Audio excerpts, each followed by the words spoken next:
Ladies and gentlemen, we are pleased to announce the arrival of our guest of honor, the President of the Republic of the Philippines and Commander-in-Chief of the Armed Forces of the Philippines, Rodrigo Roa Duterte.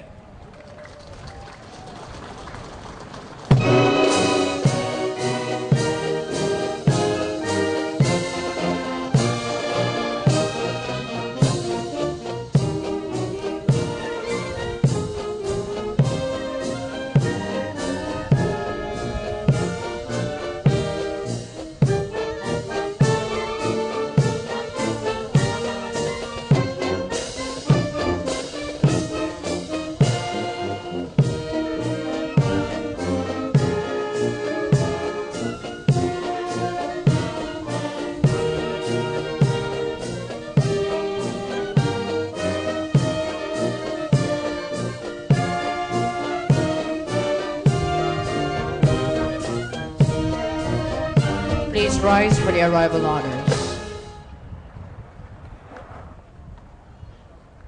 Tangol!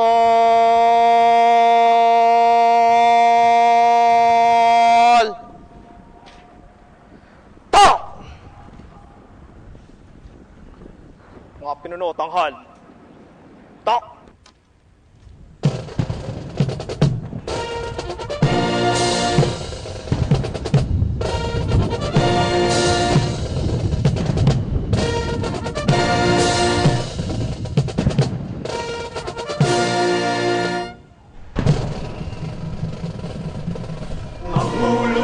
Bansang Pilipinas, kaming lahat ay nagpupugay. Mamamayan at sa buong sambayanan, ika'y nagsisilbing gabay. Ang hiling namin kay Bathala, basbasan ang Pangulo naming pinagpala, upang bansang Pilipinas taunlaran, kapayapaan ay makamtan.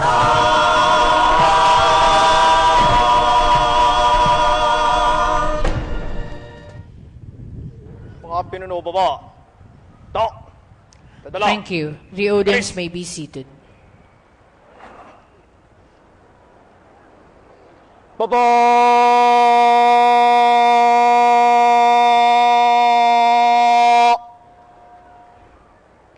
Ta!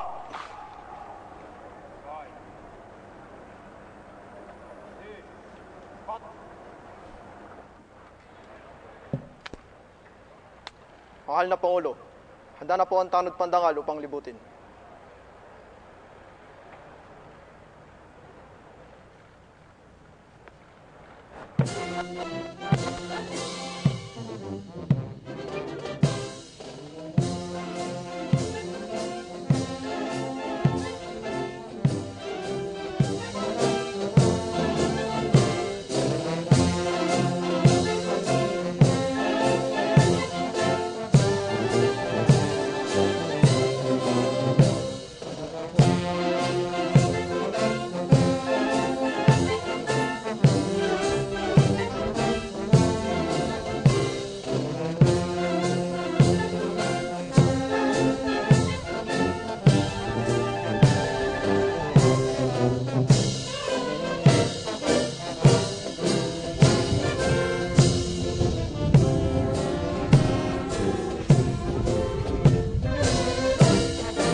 Tangal!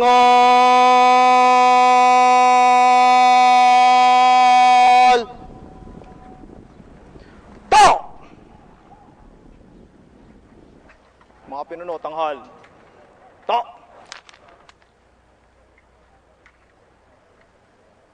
Mga pinuno, baba. To! Dadala. Kalis! Baba!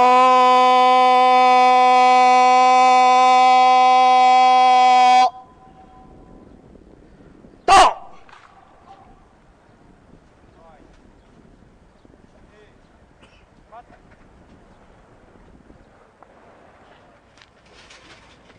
Mahal na Pangulo, tapos na po ang parangal.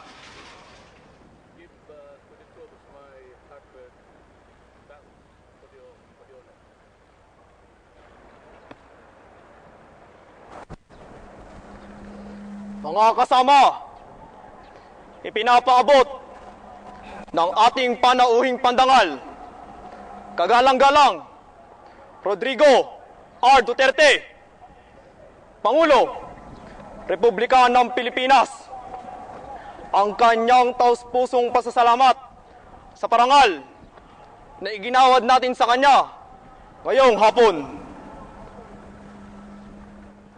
Mga pinuno, baba. Ta.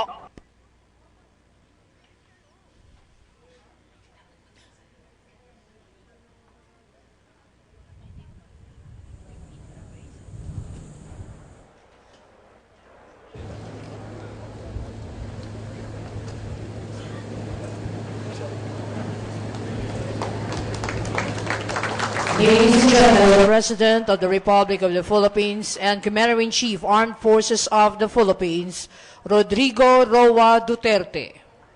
Mga pinuno, dadala. Kalis. Pangkat! Pakanan! Please be seated. Mga pinuno, ihit pakanan. Kat!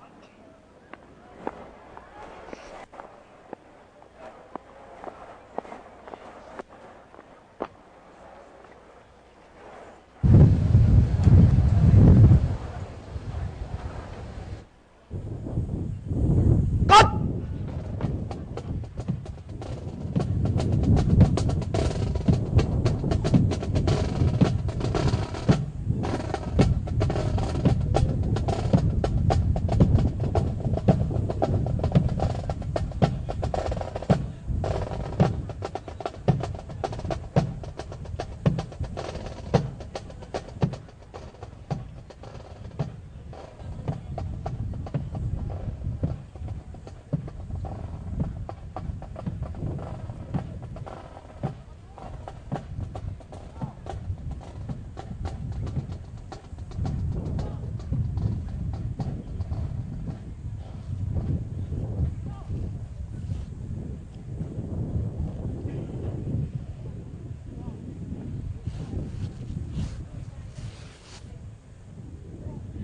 Isang magandang hapon sa ating mga pinagpipitagan ng panauhin sa mahalagang araw na ito ng pagbibigay parangal sa Pangulo ng Republika ng Pilipinas.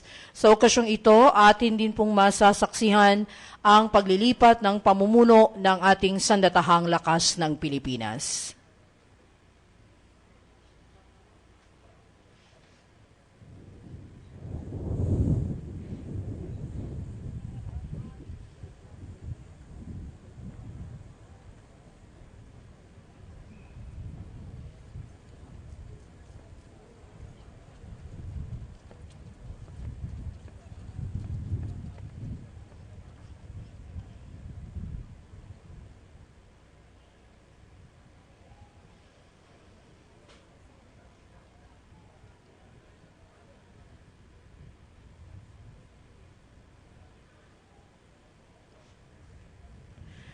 We shall begin with this afternoon ceremony.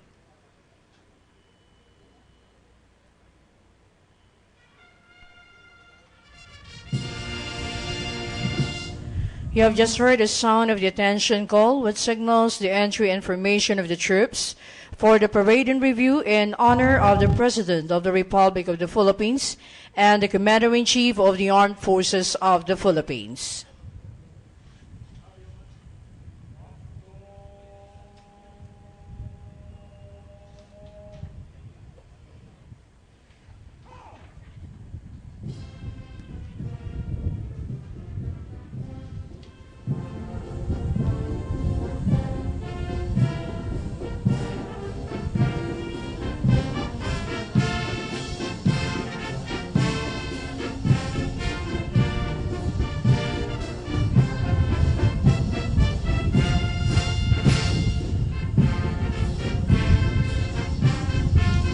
From the right side of the grandstand, you're witnessing the entry of colors.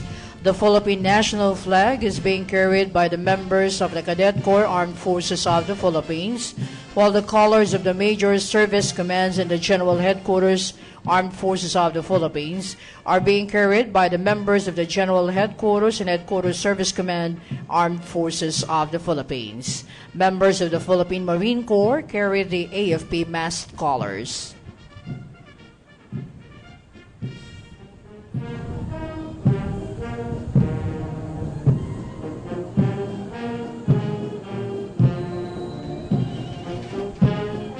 From both sides of the grandstand, you are witnessing the entry of the troops for the parade and review.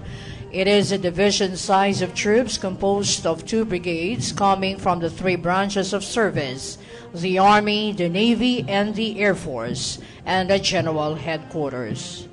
To your left are the contingents in their gala uniform, while to your right are the contingents in their battle dress uniform.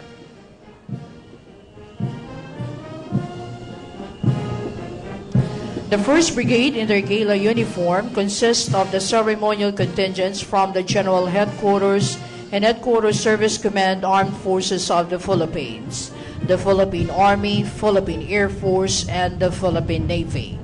The 2nd Brigade in their battle dress uniform is comprised of the Army Special Operations Command, members of the Marine Corps, 7th 10th Special Operations Wing of the Philippine Air Force, and the AFP Peacekeeping Operations Center. Over the years, as the global and national socio-political environment confronting our nation evolves and in the process brings new challenges, the armed forces has devoted its energy in transforming itself, holding fast to still relevant traditions while shedding off those that need reform. The AFP was once a force for independence against foreign powers and crusaders for the sovereignty of the Filipino people. But now it is a vanguard for external security, bringing peace to Filipino communities across the archipelago and paving the way for an environment conducive to unbridled prosperity. The AFP is the Filipino people's staunchest defender and protector from any threat, guided by the light of justice and law. On this occasion, the Armed Forces reassures the Filipino people of its continued unwavering commitment to the mission to ensure peace and foster nation building with its internal peace and security plan Bayanihan and the thrust on the transformation of a professional, capable, and responsive armed forces that is a source of national pride. Ladies and gentlemen, before you are the troops with utmost commitment and dedication, always present to extend their services for the Filipino nation and its people. They commit themselves firmly in implementing the ideals being espoused by the Internal Peace and Security Plan Bayanihan and the Armed Forces of the Philippines Transformation Roadmap.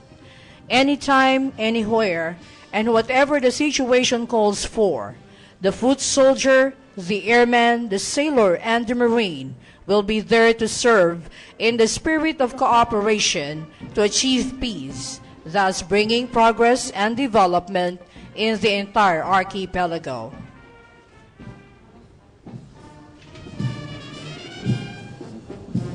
Kampanaw! To! Sampanaw!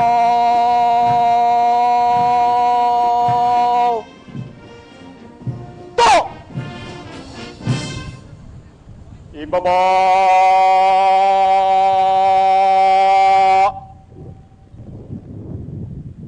Ha!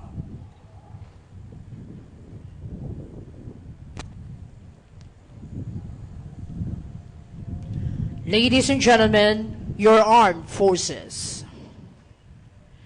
The troop commander for this ceremony is Major General Angelito M. De Leon, Commander, 7th Infantry Division, Philippine Army.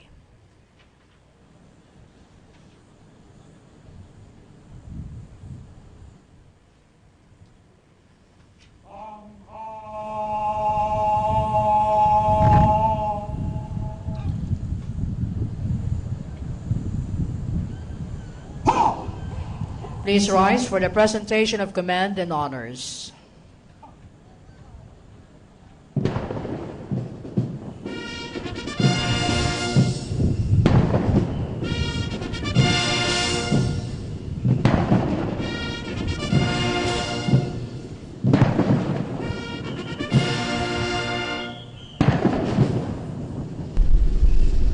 Pangulo ng bansang Pilipinas, kaming lahat ay nagpupugay.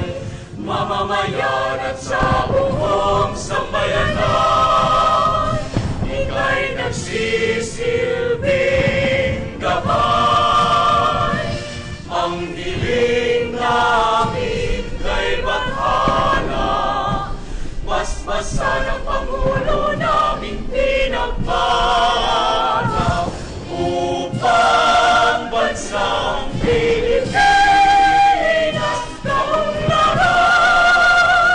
kapayapaan ay makamtan.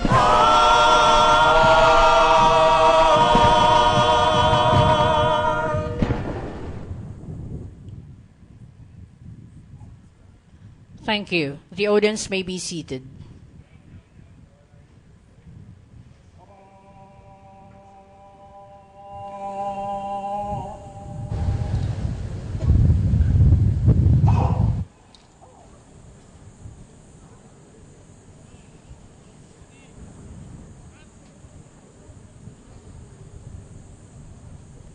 The troop commander will now present the troops for inspection. Mahal na Pangulo, handa na po ang mga sampalaw upang libutin.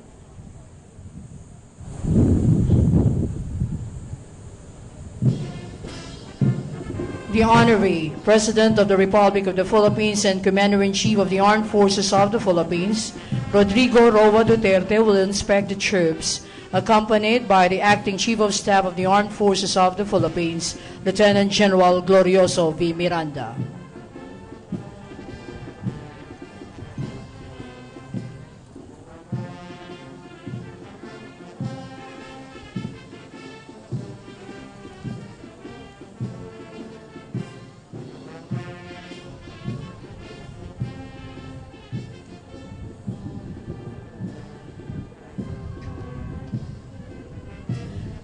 They will be joined by the Troop Commander, Major General Angelito M. De Leon.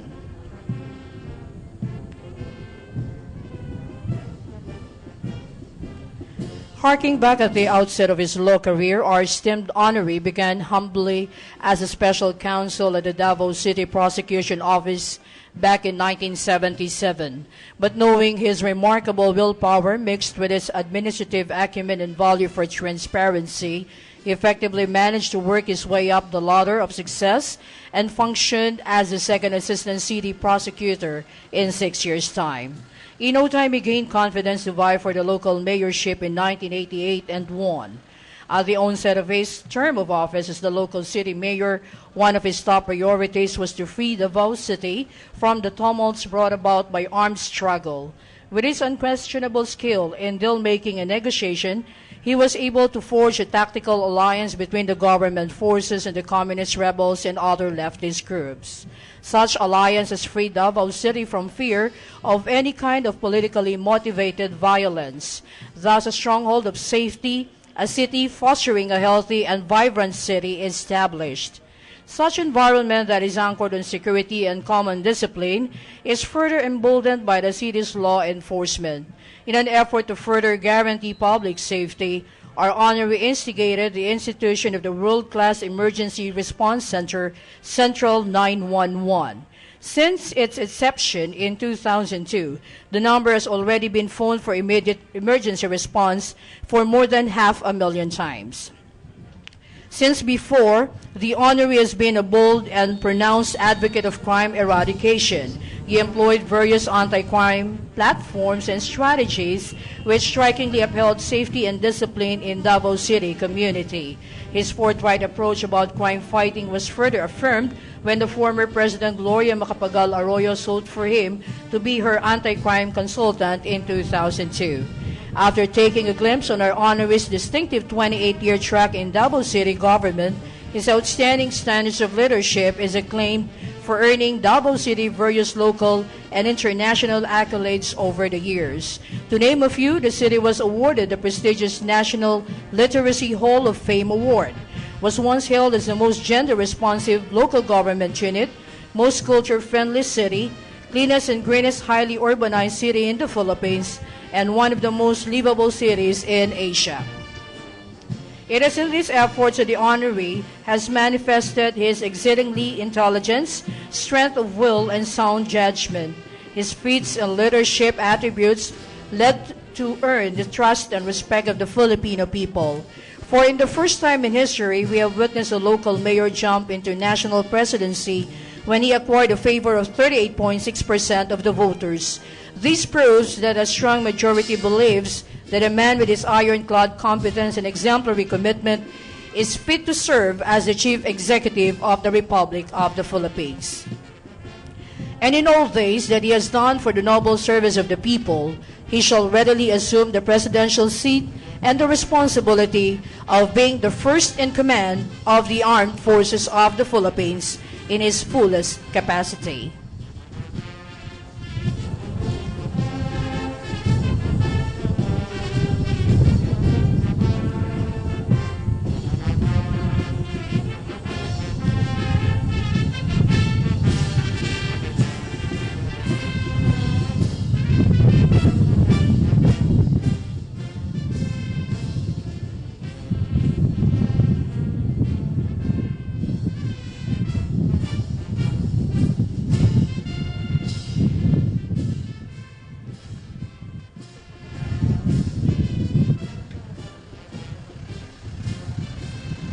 Ladies and gentlemen, a big round of applause for the 16th President of the Republic of the Philippines, Rodrigo Roa Duterte.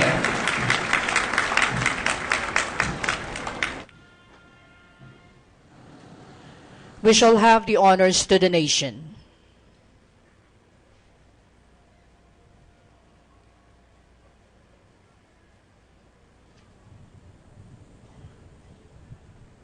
Tanghal.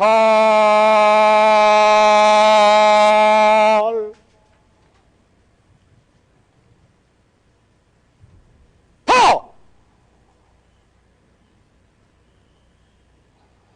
Pugay kamay. Ha!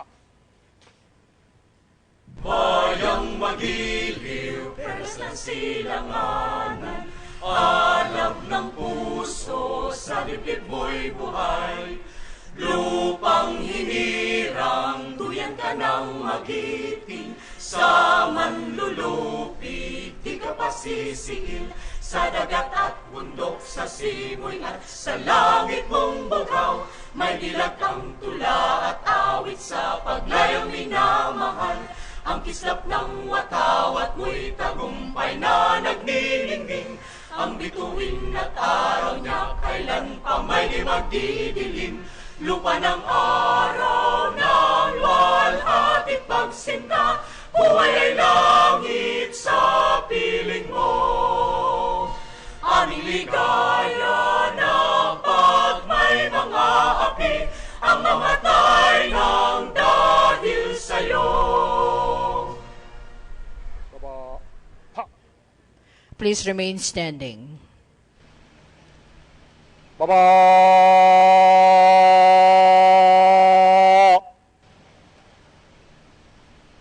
Ha!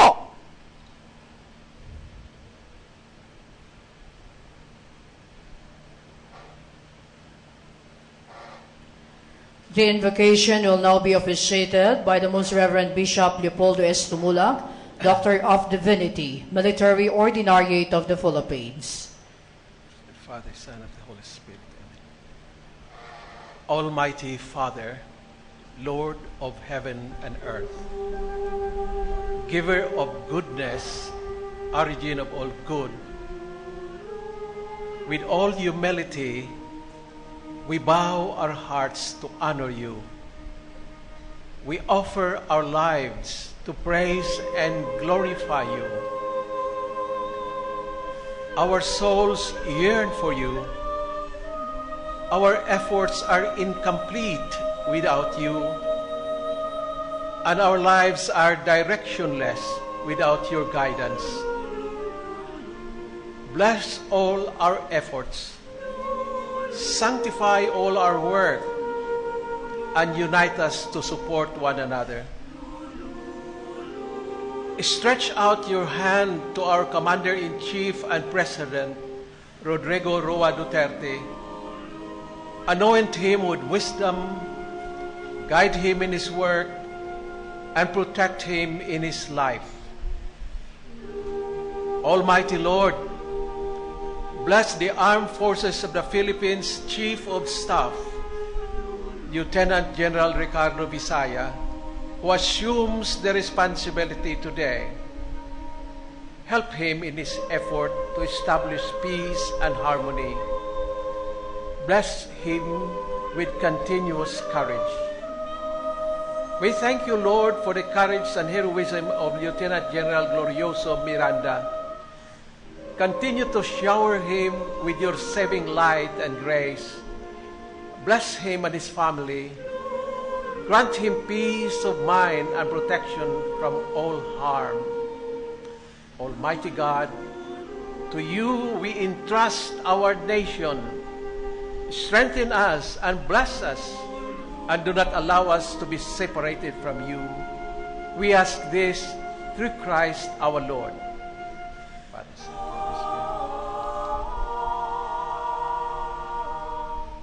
Thank you. Please be seated.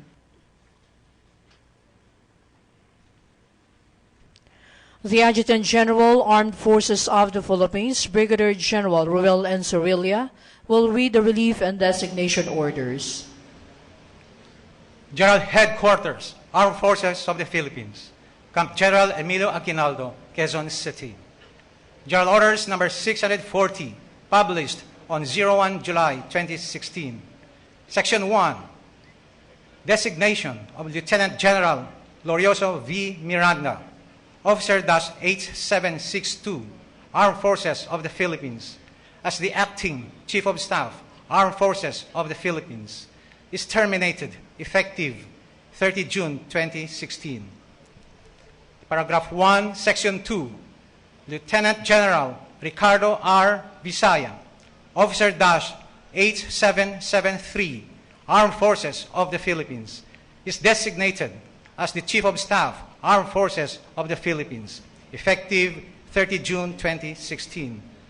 By command of Lieutenant General Visaya, Official Salvador Melchor Bimison Jr., Major General, Armed Forces of the Philippines, the Deputy Chief of Staff. Signed, Ruel N. Sorilla, Brigadier General, Armed Forces of the Philippines, the Adjutant General. The Acting Chief of Staff, Armed Forces of the Philippines, Lieutenant General Glorioso P. Miranda, will give his remarks. This will be followed by his reading and signing of the relinquishment orders.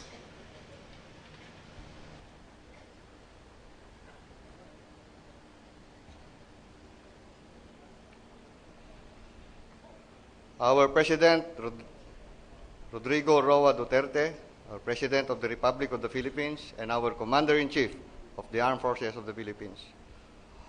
Honorable Maria Leonor Robredo, our Vice President of the Republic of the Philippines. Honorable Secretary of National Defense, Delphine N. Lorenzana, and his wife, Mrs. Edith A. Lorenzana. Most Reverend Bishop Leopoldo Tumula, the Military Bishop and Military Ordinate of the Philippines. I would like to greet my wife, Caroline, and my children who are present here, Christine Andrea, Glenn, Carlo, Gian Christopher, and my grandson, Nathan Christopher. May I greet also Lieutenant General Ricardo R. Visaya, AFP, the incoming Chief of Staff, AFP, his mother, Maria Corazon, his wife, Mildred, and their children, Melvin, Vichy, Maricar, and Raymond, daughter-in-law, Tiana, and grandson, Yoghan. May I greet also Honorable Fidel V. Ramos, the former President of the Republic of the Philippines, members of the Diplomatic Corps, former Chief of Staffs of the Armed Forces of the Philippines who are present here.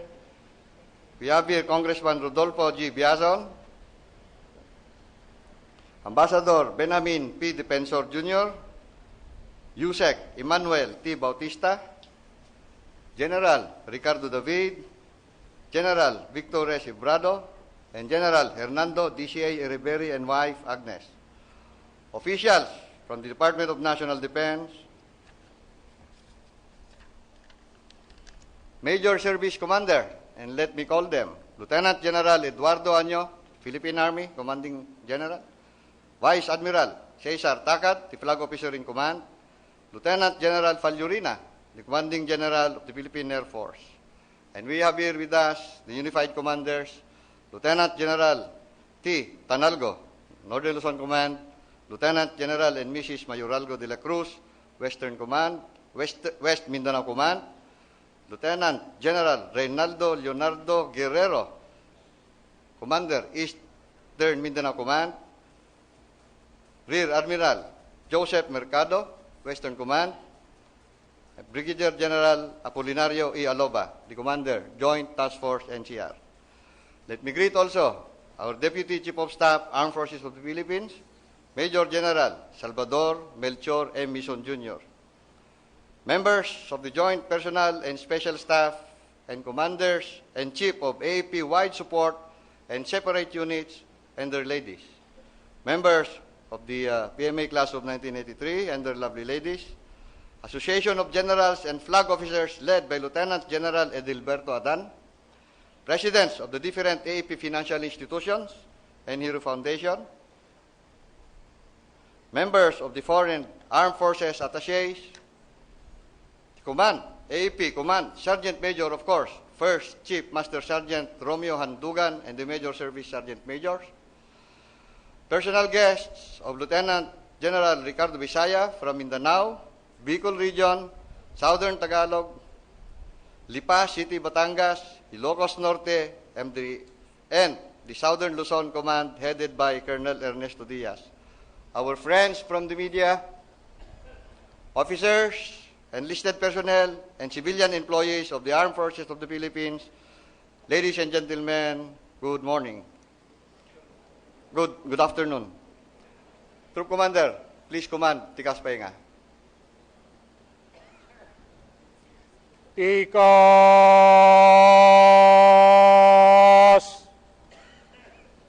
Ha! Tikas. Ha! When I assumed the position as the Acting Chief of Staff, Armed Forces of the Philippines, few months ago, the huge responsibility of leading the Armed Forces of the Philippines immediately dawned on me. It came at a time when we were entering one of the finest moments in our democratic life as a nation, especially during the conduct of the national and local elections. Implied is the subsequent leadership transition for which we are all gathered here today. But more than recognizing the insurmountable odds during the trying moments, I took pride and honor of leading the Armed Forces of the Philippines, your AFP, in those finest moments, guided by the very same oath I took decades ago. Putting it into practice, I would say, I am a soldier, and always will I be. Indeed, a big challenge. But there is consolation into it. Consolation in the sense that the end state is clear, the objective is defined, and the mission, however peculiar, is very precise. Guided by this, the mission, the objective, bundled by the same oath, and the rest, I would say, is all history. My mission was given at a crucial stage in our country's political history. With all humility, I can say, sir, mission is accomplished, and as I am relinquishing my post as the acting chief of staff, the smooth transition of authority and leadership is now complete. Aside from the clear mission founded on the noble oath, there is one thing more than that I must admit. Nagtiwala ako ng buo sa bawat pinuno ng sandatahang lakas ng Pilipinas. I fully trusted and actively conveyed my trust to our commanders and soldiers because situated at a crucial period of our transition in leadership, I did not want things to be slowing down in the AFP while I held forth. Now, shifting to our attention to the main purpose of this event, we are privileged to welcome our new Chief of Staff, AFP, who is no stranger to us. Of course, Lieutenant General Ricardo Ramuran Bisaya, AFP. And we cannot feel more honored than to have in our presence the presiding officer, our President and Commander-in-Chief, His Excellency Rodrigo Roa Duterte. As a caretaker leader, I humbly behold this formal transition and changing of the guards.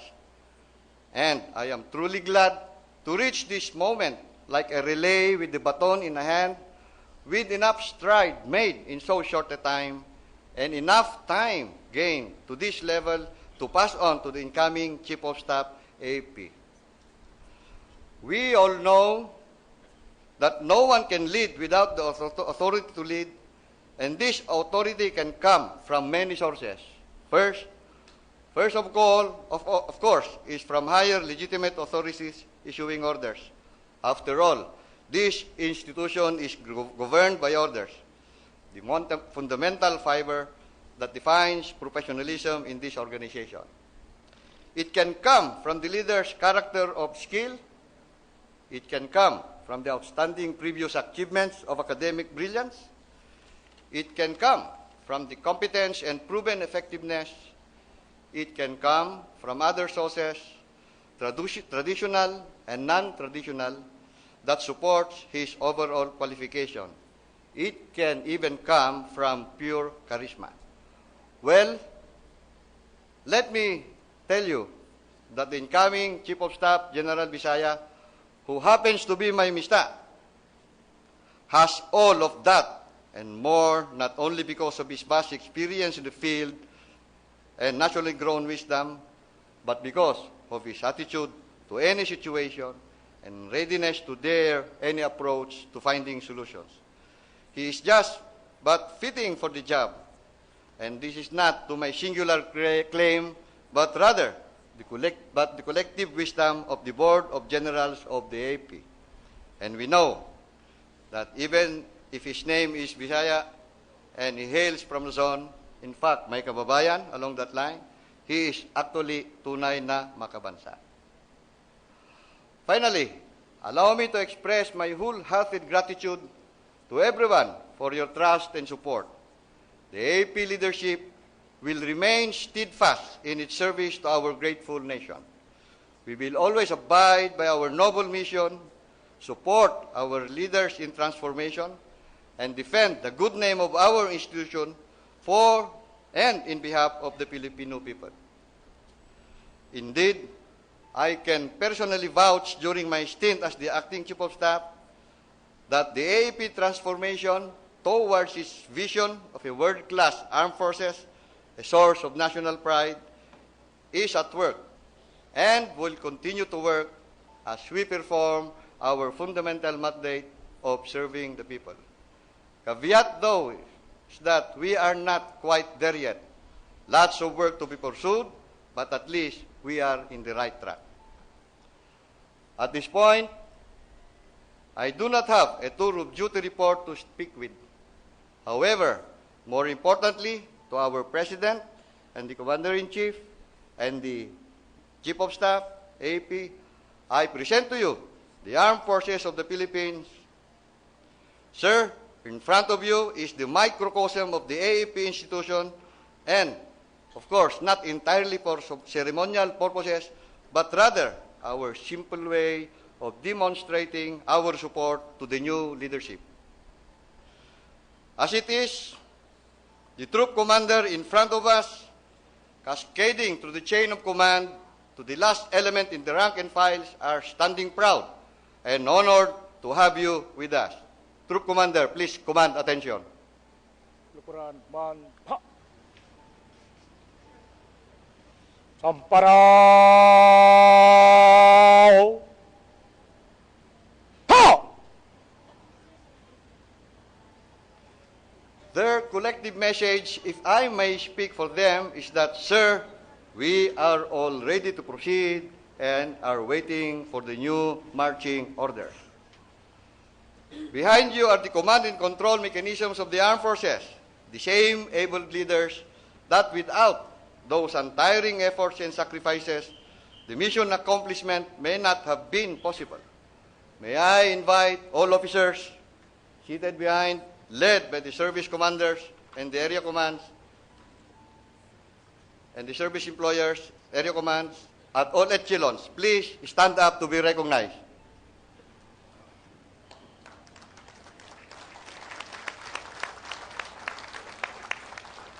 Sir, mahal na Pangulo, this is the Armed Forces of the Philippines, ready to trek with you in serving the Filipino people, no matter how the road looks like. Please sit down. May I end by expressing my personal gratitude to all the men, women, sailors, airmen, mariners, and soldiers, as well as the leadership for only one thing, for allowing me the chance to exercise my being a soldier founded by that oath that I mentioned earlier. Indeed, it is quite fulfilling. With this, mabuhay ang sandatahang lakas ng Pilipinas. Muling maraming salamat po at isang magandang hapon sa ating lahat.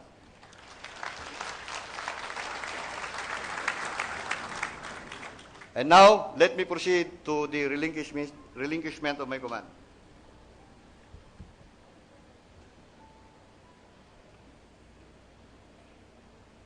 Chief of Staff, Armed Forces of the Philippines, Camp General Emilio Aguinaldo, Quezon City, dated 1 July 2016.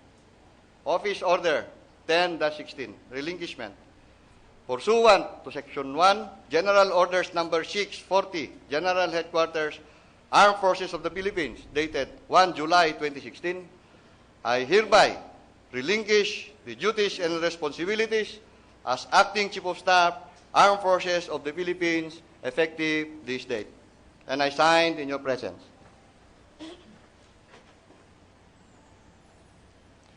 The Acting Chief of Staff will order the AFP Sergeant Major, First Chief Master Sergeant Romeo H. Andugan, to lower his flag.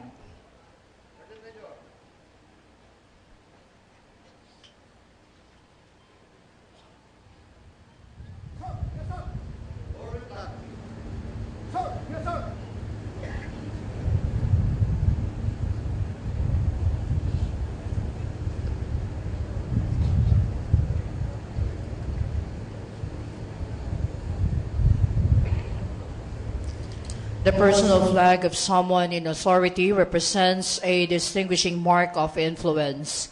A personal flag is indicative of the command rank of a general or flag rank officer. Traditionally, it is flown by ship or station to which he is designated as the commander. On this occasion of the AFP's change of command ceremony, the lowering of the personal flag of the Acting Chief of Staff Armed Forces of the Philippines symbolizes the handing over of responsibilities attached to his position.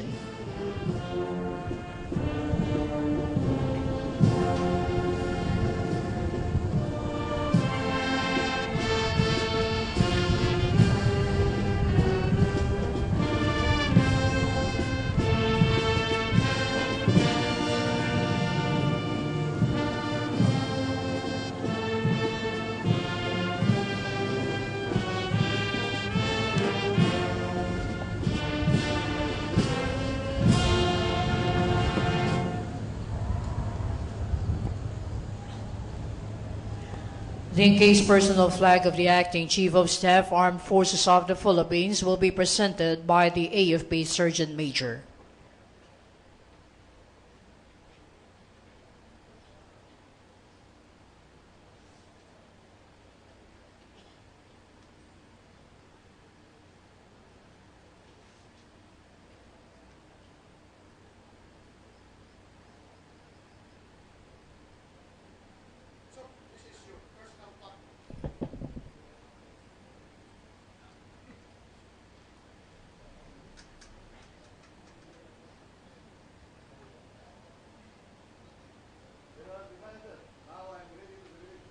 The incoming Chief of Staff, Armed Forces of the Philippines, Lieutenant General Ricardo R. Visaya, will read and sign the order for his assumption of command. General Headquarters, Armed Forces of the Philippines, Office of the Chief of Staff, Camp General Emilio Aguinaldo, Quezon City, 01 July 2016. Office Orders Number 1116, Assumption.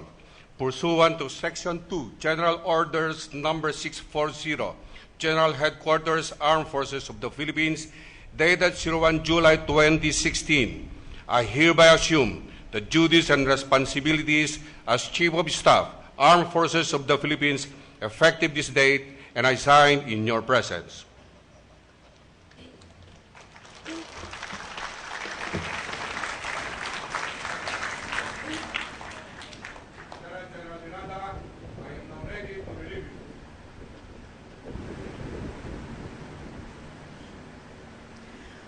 We shall now witness the handover of the command symbol to be presided by President Rodrigo Roa Duterte.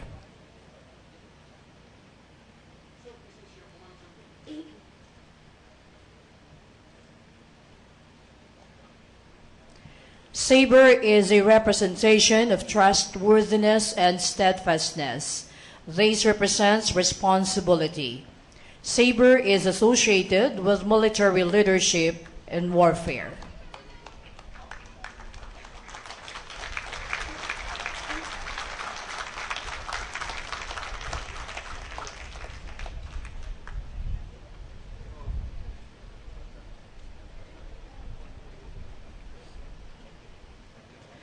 The new Chief of Staff, Armed Forces of the Philippines, Lieutenant General Ricardo R. Visaya, will now give his first order to raise his personal flag.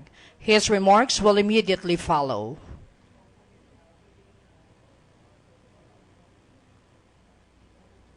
Raise my personal flag.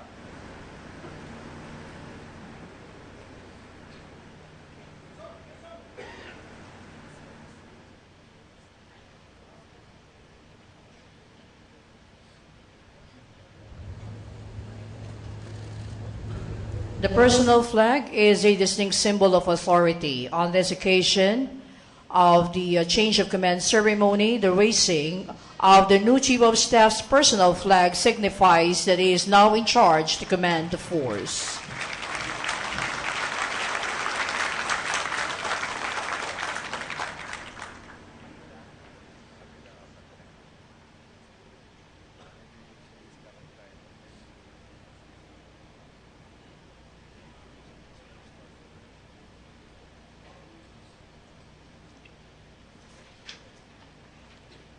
The new Chief of Staff of the Armed Forces of the Philippines will deliver his remarks.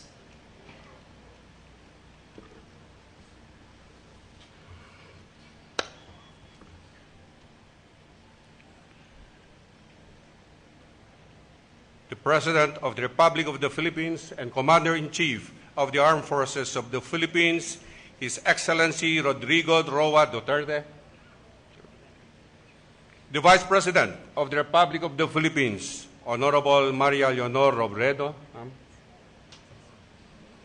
the Secretary of National Defense, Honorable Delphine Lorenzana, sir, and wife, Mrs. Edita Lorenzana, the former Chief of Staff of the Armed Forces of the Philippines and former President of the Republic of the Philippines, His Excellency Fidel V. Ramos, sir, the Military Bishop and Military Ordinariate of the Philippines, Most Reverend Bishop Leopoldo Tumula,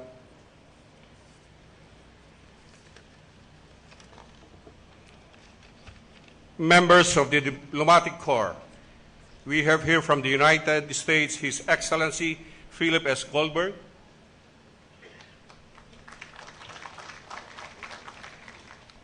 from Turkey, Her Excellency Esra Kankur,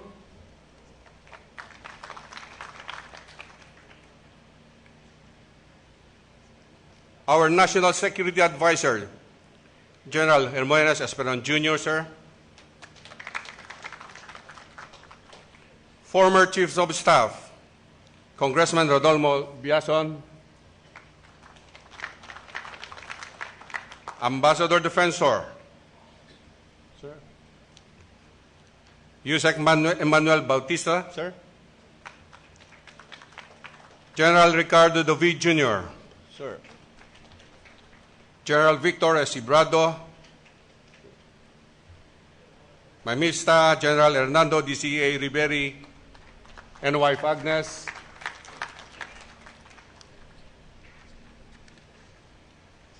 the new Chief of the Philippine National Police, Police Director General Ronald De La Rosa,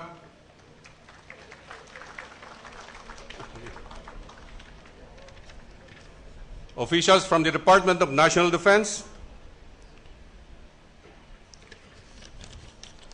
Major Service Commanders from the Philippine Army, Lieutenant General Eduardo Año, and wife Jean. With him, his staff and other generals and key officers of the Philippine Army, the Flag Officer in Command, Philippine Navy, and Vice Admiral Cesar Tacad, and wife Jocelyn, and their staff. Also, our MISTA, the Commanding General of the Philippine Air Force, Lieutenant General Edgar Fallurina, and wife Erica. Also a MISTA, the Commandant of the Philippine Coast Guard, Rear Admiral William Melad, and Mrs. Janet Melad. Unified Commanders, the Commander of the Northern Luzon Command, Lieutenant General Romeo Tanalgo. From Western Mindanao Command, Lieutenant General Mayoralgo de la Cruz. From Eastern Mindanao Command, Lieutenant General Ray Leonardo Guerrero. From Western Command, Rear Admiral Ronald Joseph Mercado. The Commander of Joint Task Force NCR, Brigadier General Apolinario Aloba. The Deputy Chief of Staff of the Armed Forces of the Philippines, Major General Salvador Melchor Mison Jr. Members of the Joint Personnel and Special Staff, and Commanders and Chiefs of AFP-wide support and separate units and their ladies. May I greet also my friends from Mindanao, the Governor of Basilan when I was the brigade commander in the said province, and now a Congresswoman, Honorable Jum Akbar.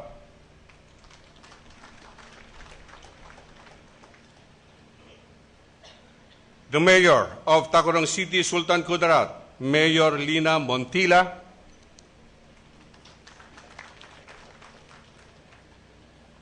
From Lanao del Norte, the former Mayor of El Salvador, Sultan Johnny Tawan-Tawan. With him are his three sons, Mayor Hasanor Tawan-Tawan, Attorney Mohammad Nabil Mutia, and Al Jeffrey Mindalano.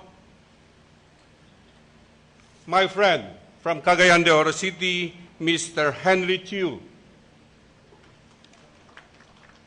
And also, Mr. Mike Salvador.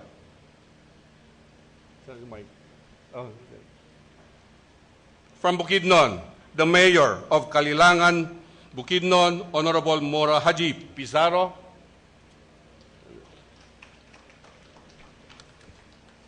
From the Bicol region, we have here the Governor of Camarines Norte, Governor Edgardo Tallado. Engineer Nelson Mantes, Mr. Jun Lu, Mr. Nat Uy and Nielsen Uy.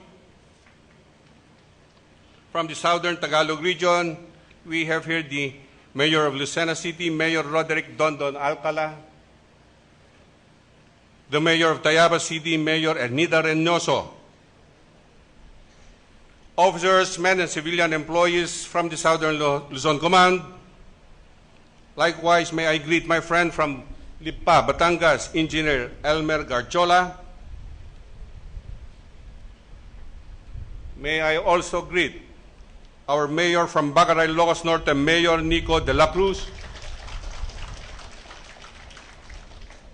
My family, relatives, friends from the media, magandang hapon po sa inyong lahat. With the permission of the Commander-in-Chief, Troop Commander, give your men tikas pahinga. Tikas!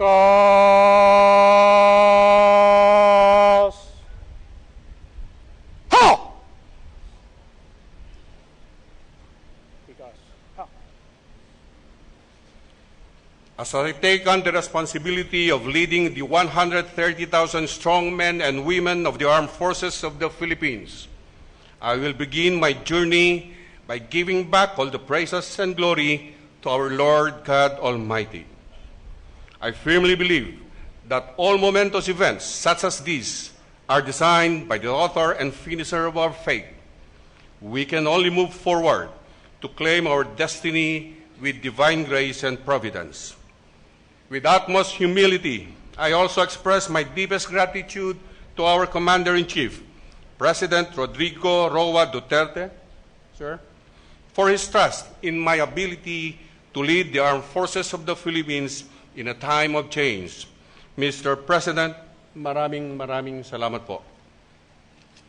My sincerest admiration also goes to the outgoing Acting Chief of Staff, Lieutenant General Glorioso V. Miranda, and all the officers of the Armed Forces of the Philippines for shielding our men and women from partisan politics during the recently concluded national and local elections, and all our personnel for staying on course in a period of leadership transition. Honor is also due to my loved ones and relatives who are always there for me. My mother, Maria Corazon Ramoran Visaya, and my late father, Rogelio Velasco Visaya. Thank you for the gift of life and for sacrificially guiding me to always do my best in everything I have set out to accomplish in my life's journey. To my brothers and sisters who always stand by my side, whether in moments of triumph or in sadness. To my loving wife, Mildred, my eldest son, Melvin, and his wife, Chana, my first grandson, Owen, my only daughter, Vichy Maricar, and my youngest son, Raymond. Please stand up to be recognized.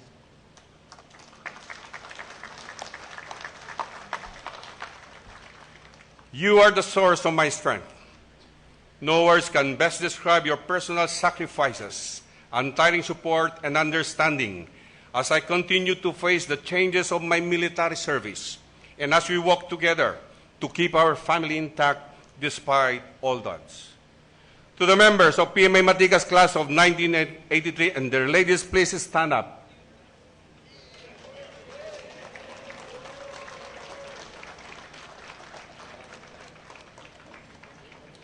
Members of the Free and Accepted Masons of the Philippines, please stand up.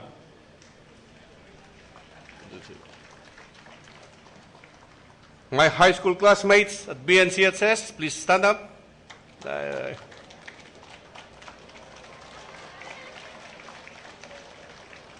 And also from the Banahaw Golf Club and the Alpha Omega Fraternity, please stand up.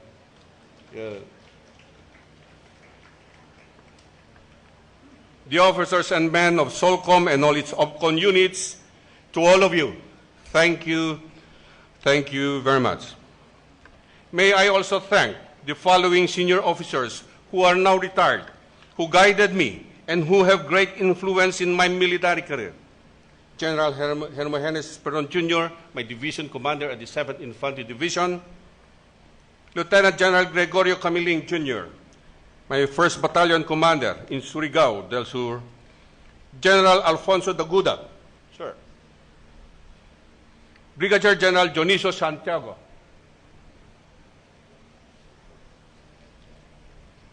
Lieutenant General Romeo Dominguez, Lieutenant General Edilberto Adan, now the President of the Association of Generals and Flag Officers, Lieutenant General Pedro Cabuay Jr., Lieutenant General Romeo Tolentino, Lieutenant General George V. Segovia, Lieutenant General Ricardo Rainier Cruz, and Brigadier General Edmunda Birillon. Ma'am. Sa inyong lahat, maraming salamat din sa malaking bahagi na inyong ginampanan sa paghubog ng aking katauhan na nakatulong ng lubos upang aking marating ang kinalalagyan ko ngayon. In my younger years, I witnessed the excesses and abuses of the military force. This gave me the thought then of donning a military uniform, not really to be a general, but just to be an instrument of change.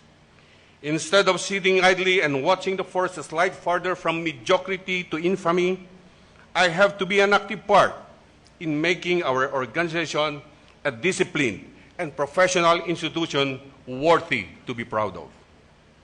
So from the time that I graduated from the Philippine Military Academy and started off my career in the Army, personal gains and selfish interests were way out of the equation. I simply did my best every step of the way, just like what my parents had taught me earlier.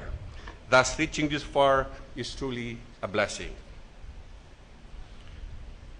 I had my own share of troubles in my rise up the ladder of command and leadership. My firm position on some issues may have put my career on the line and in many instances, but I was not bothered as long as I stand on solid ground with my principles intact. I may have been embroiled in numerous cases and my service reputation was besmirched by malicious allegations of human rights violations. I just considered these unfounded accusations and fabricated stories as indispensable reaction of some misguided quarters to my effective action and no-nonsense performance of duty. Nonetheless, legal institutions dug deeper into those accusations and all were dismissed after tedious judicial proceedings. Such allegations were proven to be mere instigations, not only to malign me, but the whole military institution too. This gave me the renewed drive to be more resolute in accomplishing my mission, as I have committed to lift the name of the military from the quagmire of inefficacy. But my trek through the perilous path of the military service was not all pitfalls and blind curves. When I survived a helicopter crash on August 7, 2014 in Marawi, Lanao del Sur, I knew then that it was God's intervention to set me into further motion. My mission became clearer as I started to embrace divine plan above human understanding. It was another blessing to be given a second chance to rise up and prove further my worth. We are now in our final push as we approach the culmination of the internal peace and security plan bayanihan by the end of this year. By stroke of fate, the 6-month duration also coincides with the beginning of a new era of change as we lay down the bedrock foundation for security and defense under the new administration. It is in this context that I set the direction of our force following our Commander-in-Chief's paradigm shift in military operations. Change will be felt as we impact on the life of our nation by the way we conduct our internal security and territorial defense operations, by the manner we assist law enforcement agencies in their fight against terrorism, drugs, and criminalities, and by our timely humanitarian assistance and disaster response under the banner of genuine transformation. The AFP will continue to embark on a people-centered approach as we involve even various rebel factions in our aim towards nation building. We will support the expanded peace process with rebel groups and participate in consensus building so we can already proceed forward in unity and harmony with our fellow Filipino citizens. Our impact in far-flung communities and even in urban centers will be felt as we gear for peace, as we shun hatred and fear, and as we slowly break down the barriers of animosity and bigotry that have gripped our nation for decades.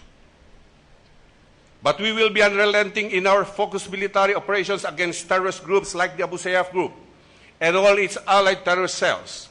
We will realign military resources to their identified bailiwicks and sanctuaries and apply our military strength to suppress them, hunt them down, and finish them. We will continue to apply the full force of the law 24/7 to go after these criminals and profit-seeking elements who operate under the guise of religious fervor and holy war. To realize this, the AFP will rethink our armament acquisition program to further beef up our capacity and capability to search and engage these rogue and lawless elements. Over and above our role to run after the terrorists, we will also intensify our support to law enforcement agencies, particularly the Philippine National Police and the Philippine Drug Enforcement Agency, in their vision to eliminate widespread criminality and the wanton destruction of lives brought about by the spread and views of illegal drugs. We will start the same advocacy within our ranks by continuously weeding out those scalawags who use drugs, who have links with illegal groups and activities. Then we will proceed to build alliances with our counterparts to bring down syndicates and other organized crime groups. On matters of territorial defense, we will abide by the political, legal, and democratic processes to settle issues and support national policy to strengthen our position in the regional and global area. The AFP will rationalize our relationship with our allies in order to strengthen our military ties with them, while at the same time prioritize the interests of our force and our nation. Our modernization initiatives will also be refocused on rebuilding our internal war-fighting capabilities to run after internal security threats and support law enforcement operations. These aspirations can only be achieved in a security landscape that is firmly grounded in regional peace and amity with all of our neighbors in the region. From a change perspective of regional cooperation, we will have no fear of widespread confrontation, and we can shift to more pressing roles such as humanitarian assistance and disaster response. Our country, being situated in the Pacific Ring of Fire, has recorded more casualties and devastations brought about by national disasters and calamities than in almost half a century of insurgency. Hence, we will consolidate and ready our forces to become first responders and take proactive roles to protect our environment and mitigate the effects of climate change. We will then enhance our efforts to work closely with other agencies, non-government organizations, and the private sector to firm up our mechanisms to realize these advocacies. With the advent of genuine reformation, we will improve individual soldiers' competencies, not only in combat, but also in other priority programs of the new administration. As I always intimate to our troops in my numerous field visits, we must instill in ourselves the desire to excel in all our endeavors and to continue our quest for excellence even beyond the call of duty. Every soldier is a fighter, a law enforcer, a rescuer, and above all, a reformed man. In all this, the AFP will always be guided by the principles of transparency, accountability, and adherence to human rights, international humanitarian law, and the rule of law. These values will never be lost despite massive change in the way we think and operate. Therefore, the AFP will continue to seek the support and cooperation of the whole Filipino nation as we aggressively pursue the path towards transformation. As change is coming, We will first embrace it from within and then help others so we can all create a societal order that is anchored in a platform of discipline and unity. To the gallant men and women of the Armed Forces of the Philippines, as public servants and professional soldiers, we are bound to follow the chain of command and the duly constituted authorities.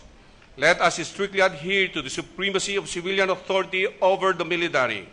Let us join hands as we face a new beginning for our military institution and for our beloved Filipino nation. Fellow soldiers, our countrymen have already spoken. Our new Commander-in-Chief is willing to invest in the unification of all Filipinos, to extend the hand of peace, to end armed conflicts, to end the permission of illegal drugs and all facets of our society, to reduce crimes and stop corruption in the government service, and to lead us all to our redemption as a Filipino nation.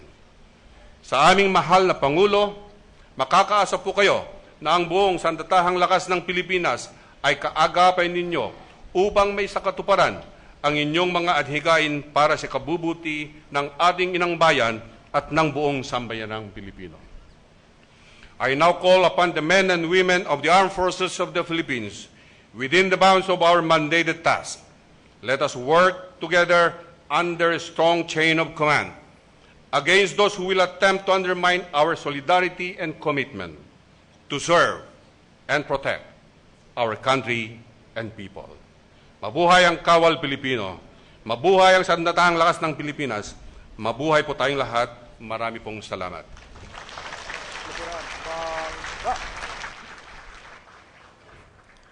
Thank you very much, General Visayas, sir. Sampanaw!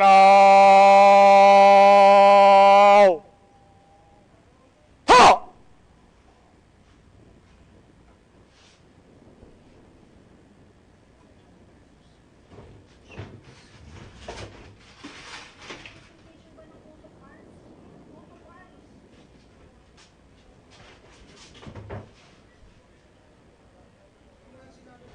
The guest of honor will be introduced by the Secretary of National Defense, the Honorable Delphine N. Lorenzana.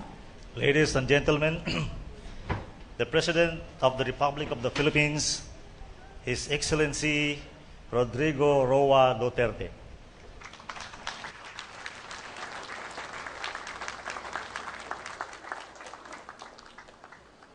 Kindly sit down, thank you.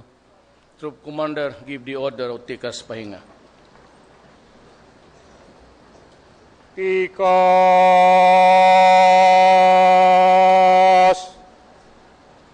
Ha! Tikas. Ha! The Vice President, Lenny Robredo. This is my first time to meet you personally.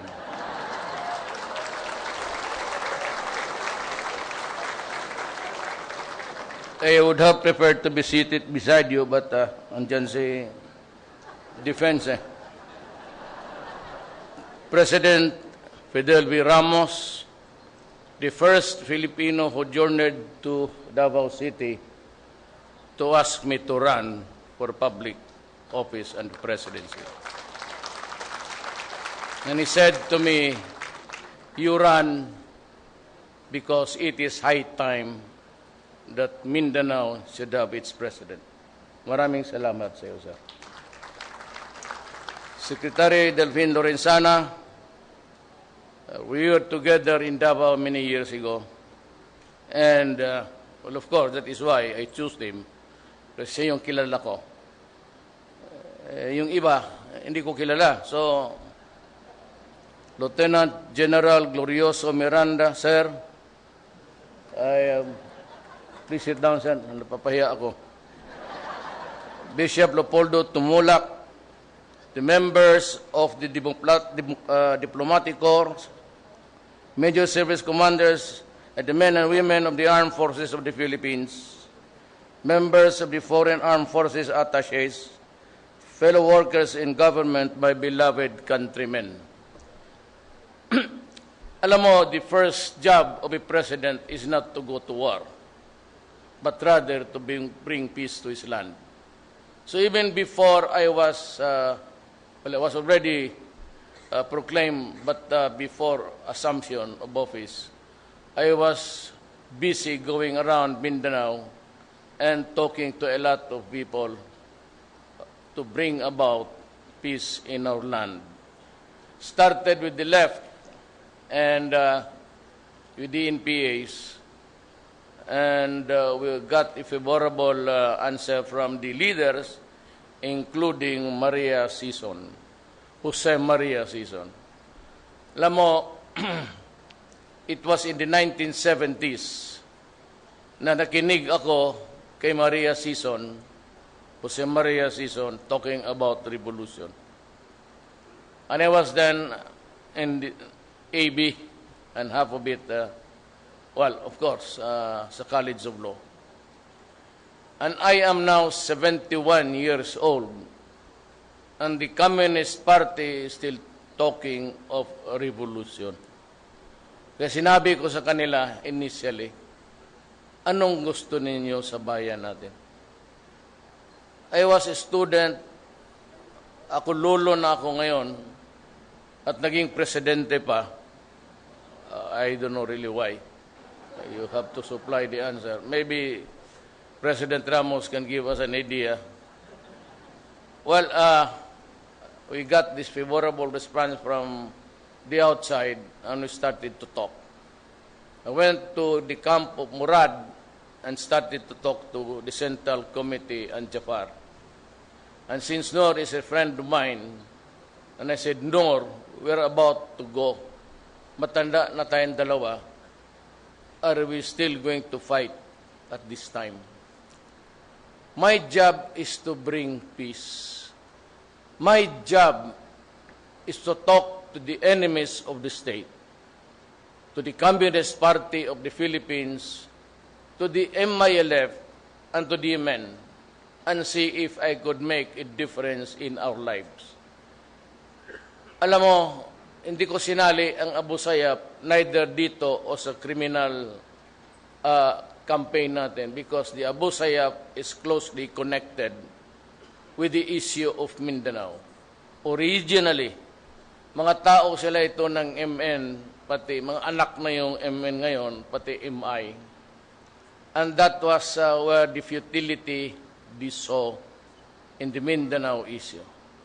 Simply stated, they're claiming the historical right and more privileges for them. And I cannot blame them.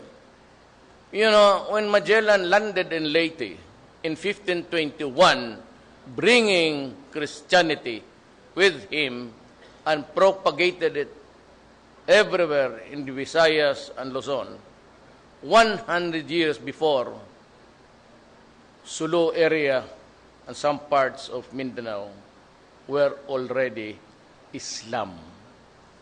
And that is why a lot of the historical planners never really took into the consideration that there was this oppression by a series of government na hindi kanila. And they think that until now, we are trying to repress them. And I said to them, you know, you cannot drive us away anymore. Kagaya ko at pati yung mga anak ko, half of us are really Moro already. I have a branch of my family, my little boys and girls who are Moro. And so I behoves upon me, I think, to really look for the answer. And if I can hack it, and if I can talk to Maria Sison and bring about not a coalition government, an inclusive government, they are there already. And I said that just so long as the powers that would pertain to matters belonging to the police and the military, hindi ho sa inyo yan. But all others, the mundane matters of governance, I can give it to you. And we are talking. Next week, we're to talk to the MI, and eventually, I think I'll have to travel to Hulo to talk to Noor. I am willing to give them safe conduct passes, only the leaders, at baka matsambahan ko na magkaroon tayo ng mapayapa And if that happens, really, I can retire happy and I can look back and say that I did my duty in nation building. It is not a war to be fought forever. We cannot fight forever. We might have the weapons, the armaments, and the bullets, but the mortars. But does not make a nation. My job is to bring peace. But hand in hand, I must also bring order in my country. Alam mo, sa totoo lang, we can only take so much. I am not warning Abu Sayyaf, but I said there will always be a time for reckoning. When, well, just keep our fingers crossed. And I said we can only swallow so much. We cannot be the whipping boy of a few who want nothing but maybe money and power in their hands. And so also with the problem now, a very serious problem of the country. Saan ka nakakita dito ng gobyerno na ang trafficking ng drugs is being controlled inside the Bilibid prison? Sa atin lang. At parang sampal yan ng ilang beses. And how it came about into being is really, well, I would have said, in neglect.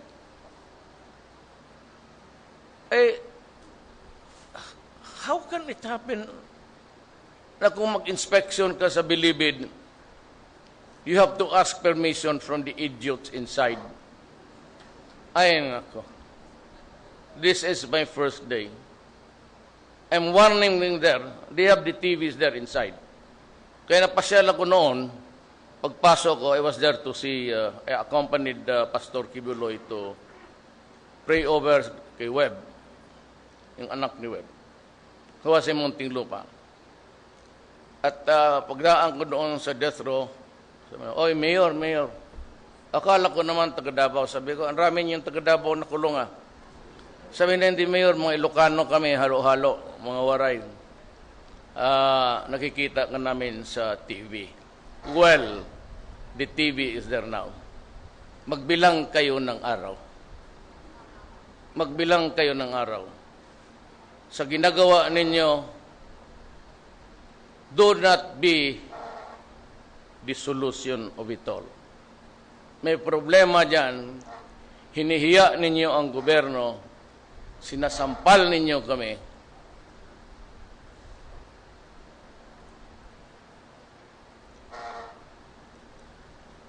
Magbilang kayo ng oras. Ayoko ng araw.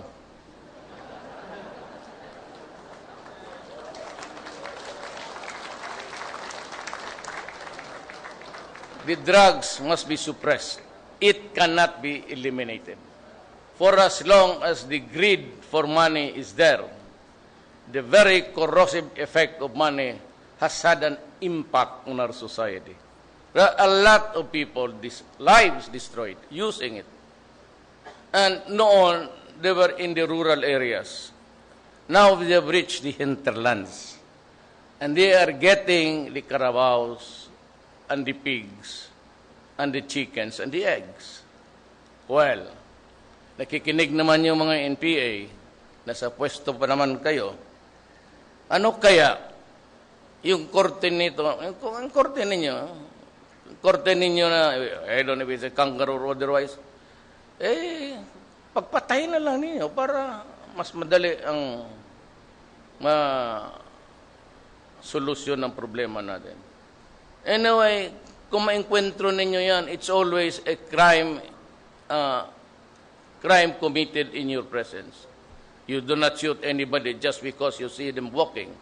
But I know you have this validation. Kayo dyan sa bukid, tatapusin na ninyo yan.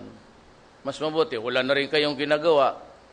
There's a slowdown in the fighting. Why should we be fighting? When as a matter of fact, I'm just awaiting for the arrival of Season to talk to him. And maybe, just maybe, in the fullness of God's time, we can have peace amongst us. Yung mga droga ay malala.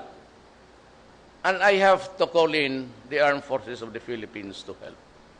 Sadly, gusto ko sanang ang inyong Board of Generals would be a vibrant entity within the organization.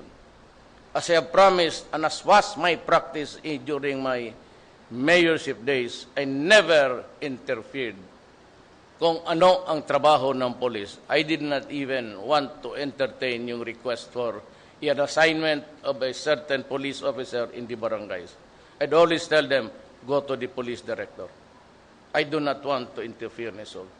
The best support that I can give you, and you can ask anybody, lahat yan sila ngayon nasa gobyerno, nagdala-dala ko. You're once upon a time city police directors. And, well, the performance was there. Lahat naman mababait at mahusay. Except for a few. And in this our society now, nagbabaha yung droga. And drug lords, and the criminals. And there were a lot of Chinese citizens, Filipino or otherwise, kidnapped, ransom demanded, but they were never really returned. So tinapon lang nila kung saan, ilibing nila kung these are the things that we have to stop. And that is why I said I would be harsh. Not cruel, but I would be harsh. And wala akong tolerance sa droga. Zero. So, yan ang laban natin ngayon. Kayong nagbakasyon dito from the fields in Mindanao and in the Visayas, you might want just to join the hunt for them. We will eliminate the drug lords once and for all. We have to stop this practice sa bilibid. Bitawan na ninyo yan o kainin na ninyo ngayon ang supply ninyo. O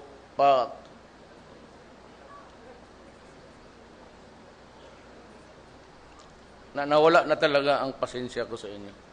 Iniinsulto ninyo kami. Hinuling ko nga kayo sa Davao kasi nagluluto kayo ng siyabo. Hindi ko kayo pinatay dahil magalit ang human rights. Dinala ko kayo dyan sa Muntinlupa after conviction at pagdating dyan, nagluluto na naman ng siyabo. Anong klase?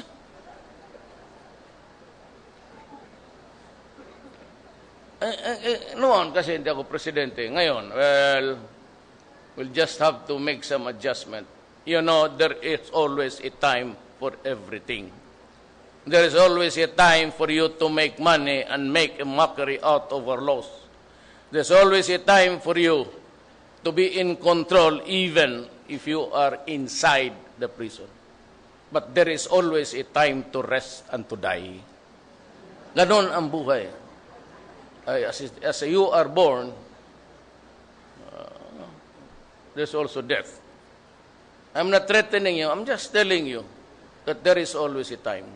And for us, the security forces, the armed forces and the police, there is always a time. We can only take so much in so. We can only take so much hanggang kaya lang ng sikmura natin. Ako ay nasusuka na. And you have to help me put a stop. In the final days of the campaign at Luneta, I gave this statement and I said, I will put at stake my honor, my life, and the presidency. Sinabi ko sa inyong mga kriminal, lahat kayo, if you destroy my country, I will kill you. If you destroy our children, I will kill you. If I am asked by anybody, including the Commission on Human Rights, I do not know you. Salamat po. Thank you.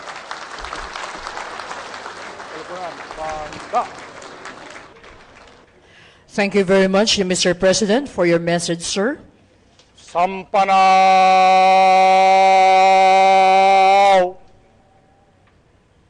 Ha! The audience may be seated.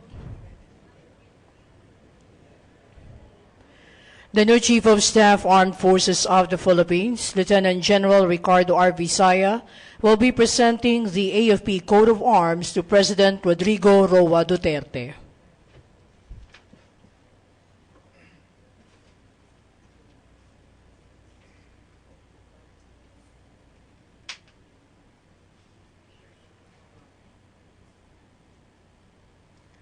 Armed Forces of the Philippines Coat of Arms. Adapting the symbolism of the Philippine national flag, this coat of arms embodies the AFP's mandate to serve and protect Philippine democracy and freedom, a creed firmly upheld by each and every Filipino soldier. Presented to President Rodrigo R. Duterte, President of the Republic of the Philippines, by the officers, enlisted personnel, and civilian employees of the Armed Forces of the Philippines.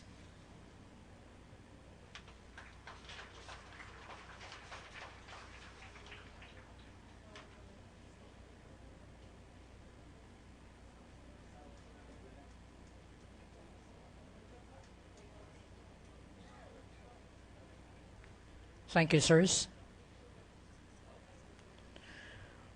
We shall proceed with a pass and review. Go. Ha!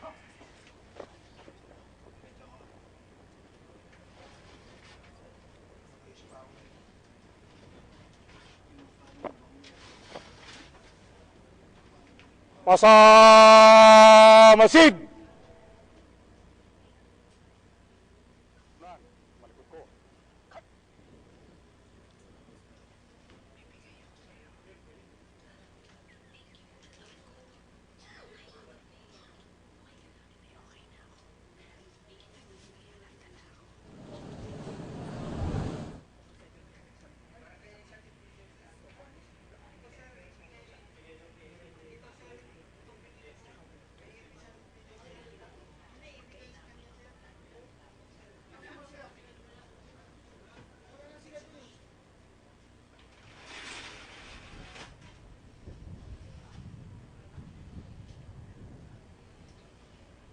Sa kanang balikat.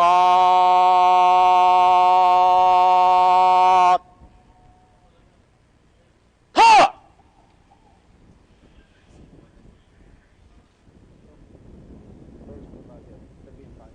Talupad. Unang talupad. Angkat pasulong.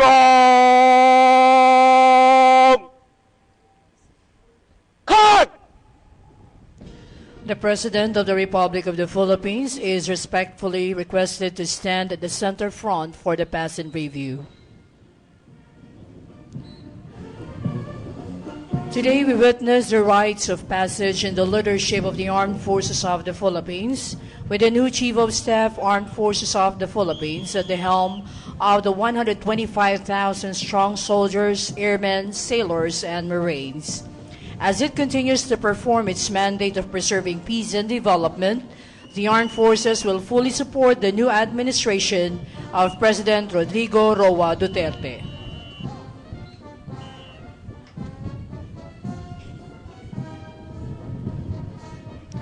Ladies and gentlemen, presenting to you the various contingents of the Armed Forces of the Philippines, ang mga makabagong katipunero, makadiyos, makakalikasan, makatao at makabansa. The parading contingent is led by Major General Angelito M. De Leon, his staff, Captain Mederico Celso, Colonels Timoteo Ferdinand Blasco, Eric Escarcha, Ferdinand Reboja, Alfredo Patarata, and Florentino Mendez Jr. Following the troop commander and staff is the AFP Composite Band under the baton of Petty Officer 1 Joel Signo.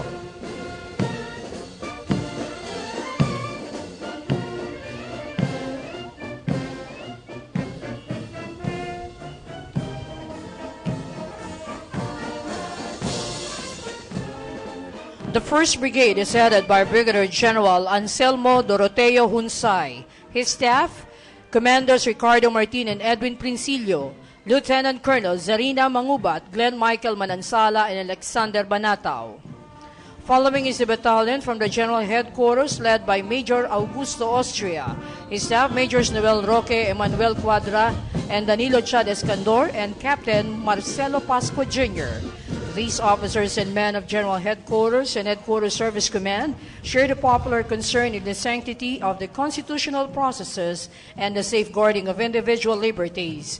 They are the soldiers at the forefront of securing the AFP's headquarters and the National Capital Region. The Army contingent, represented by the Security and Escort Battalion under the command of Major Philip Aramilia, his Staff Captain Ananias Blanco, First Lieutenant Arturo Satur Jr., Captain Ron Michael Soriao, and First Lieutenant Jose Martin Nuas. The Security and Escort Battalion is especially trained for area security and for rendering military honors to important personages and visiting dignitaries.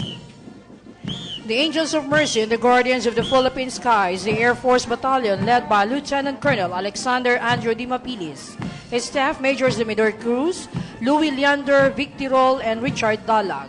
Represented by the Philippine Air Force Gala Battalion, this unit conducts military honors and other ceremonial requirements of the Philippine Air Force. Next, we have the protectors of the Philippine Seas in the first line of defense to uphold our territorial integrity, the Philippine Navy. The battalion is under Commander Victor Ramos, his staff, Commander Limar de la Calzada, Lieutenant Commander Sherwin Opena, Herbert Estabilio, and Efren Cajepo. The Navy secures our territorial waters and conducts sea lift operations in support of our troops, performs mercy missions, rescue and relief operations during calamities, and protects our marine resources and environment.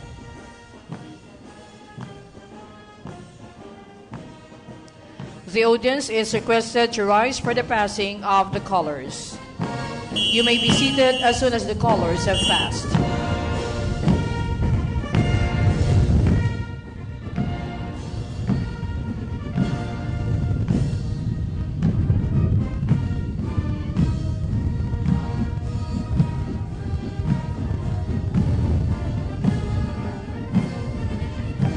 Thank you. The audience may be seated. The mass colors represent the different major services and AFP-wide separate and support units of the Armed Forces of the Philippines. The 2nd Brigade is headed by Commodore Robert Empedrad, his staff Lieutenant Colonels Rodel Martinez, Marvin Sapiciencia, Derek Ablog, Rahman Altre, and Raimundo Rosario. Trailing behind is a battalion from the Army Special Operations Command, headed by Lieutenant Colonel Jimmy Jimenez, his staff majors Aris Quinto, Honor Balanci, and Vilmor Manawis, and Captain Joffrey Fabros. The Special Operations Command is comprised of the elite forces of the Army, with the Special Forces, Scout Rangers, and the Light Reaction Regiment. Before you now is the Philippine Marine Corps Battalion headed by Lieutenant Colonel Tanaon Macaumbos, his staff majors Dino Hudson Aznar, Faustino Austria, Wilfredo Hinito, and Eulalio de los Santos. A specially trained fighting unit of the Navy designed for rapid deployment, the Philippine Marines conduct amphibious counterinsurgency and special operations in all kinds of terrain and in any weather conditions. Following is a battalion from the 7th Special Operations Wing of the Air Force under the command of Lieutenant Colonel Ariel Mabiling. His staff, Major Patromino Cesar Olmilla, Captains Warren Bete, Dandy Giocampo, and Vincent Paclibar. The 7th Special Operations Wing conducts special operations for the defense of Air Force bases and installations and perform other contingency operations. In front of you now is a battalion of the AFP Peacekeeping Operations Center commanded by Lieutenant Colonel Roberto Huet, his staff major Sherwin Monteron, Romeo Galabay, Reden Ochea, and Captain Chodorico Nicor. Being one of the original United Nations member states, the Republic of the Philippines has been committed to global peace and recognizes the UN Security Council to have responsibility under the UN Charter in maintaining international peace and security. It shared missions in Korea, Vietnam, Iraq, Middle East, Golan Heights, East Timor, Liberia, Haiti, and in other areas.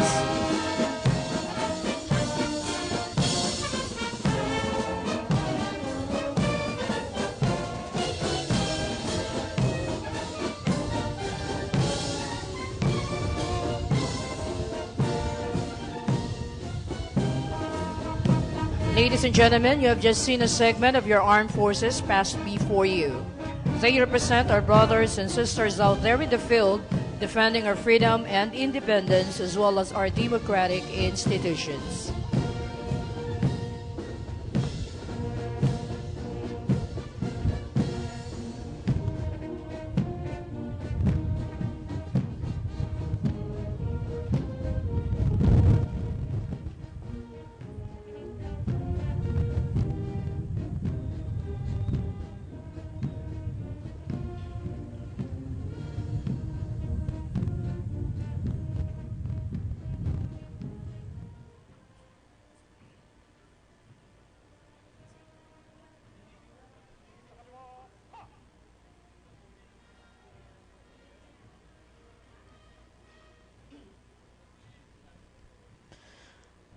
The Troop Commander, Major General Angelito M. De Leon, will report the termination of this afternoon's ceremonies.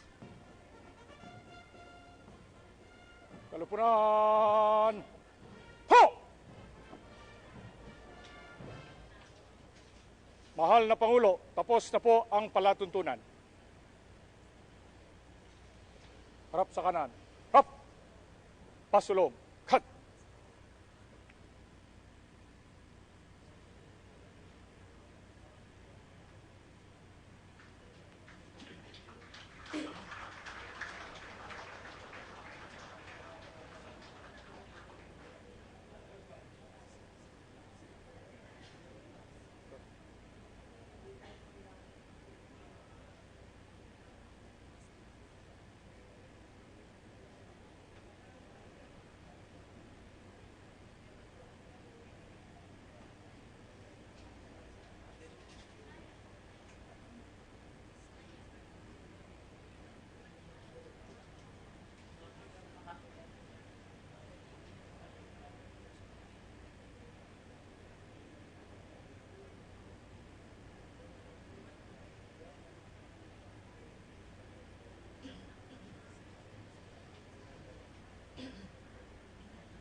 Ladies and gentlemen, that concludes the parade and review in honor of the President of the Republic of the Philippines and Commander-in-Chief of the Armed Forces of the Philippines, Rodrigo Roa Duterte, and the AFP Change of Command ceremony.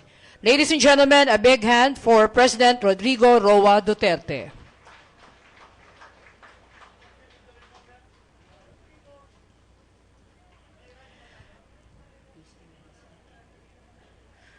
We'd like to request everyone to please remain seated as the President leaves the grandstand.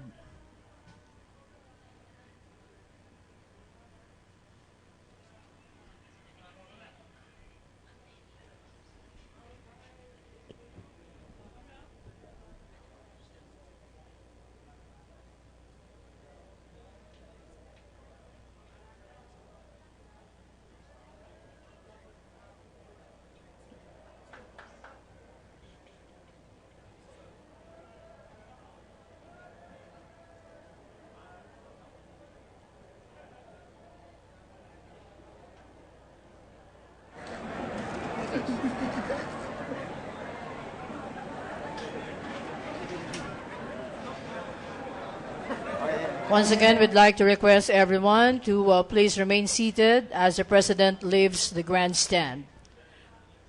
We also would like to inform all attendees for the command conference are requested to proceed directly to the General Headquarters Conference Room for the command conference.